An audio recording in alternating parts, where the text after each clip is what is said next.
चलिए सीधे जनवरी 2026 की जरूरी अपडेट्स पर नजर डालते हैं। तो हम 5 खास हिस्सों पर बात करेंगे और शुरुआत होगी अर्थव्यवस्था से। सबसे बड़ी खबर तो यही है कि वर्ल्ड बैंक ने भारत की जीडीपी ग्रोथ का अनुमान बढ़ा दिया है। ये एक बड़ा उछाल है। और यही बढ़ती इकोनॉमी दुनिया में भारत की जगह को और मजबूत बना रही है।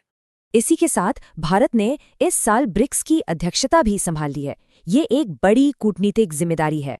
वीजा फ्री यात्रा की बात करें तो भारतीय पासपोर्ट की ग्लोबल रैंकिंग अब 80 भी हो गई है।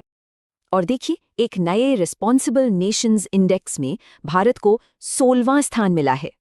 तो यहाँ दिलचस्प बात यह है कि ट्रैवल फ्रीडम और ग्लोबल जिम्मेदारी की रैंकिंग में कितना बड़ा अंतर है। समुद्र में भी भारत की मौजूदगी बढ़ रही है। आईएनएस सुदर्शनी एक लंबे ग्लोबल मिशन पर रवाना हो चुका है।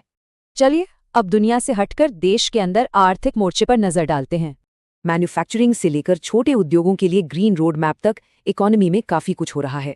अब बात करते हैं देश के अंदर की चुनौतियों और तरक्की की।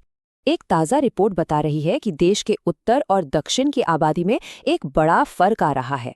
लेकिन एक कड़वी सच्चाई भी सामने है।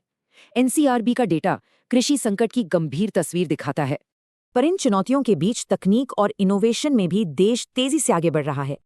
और पर्यावरण के मोर्चे पर दिल्ली एनसीआर में प्रदूषण से लड़ने के लिए GRAP एक अहम पॉलिसी बनी हुई है।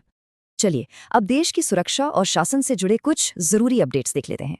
तो इस महीने डिफेंस की तैयारियों पर खास जोर रहा, जिसमें कई मिसाइल टेस्ट भी शामिल हैं।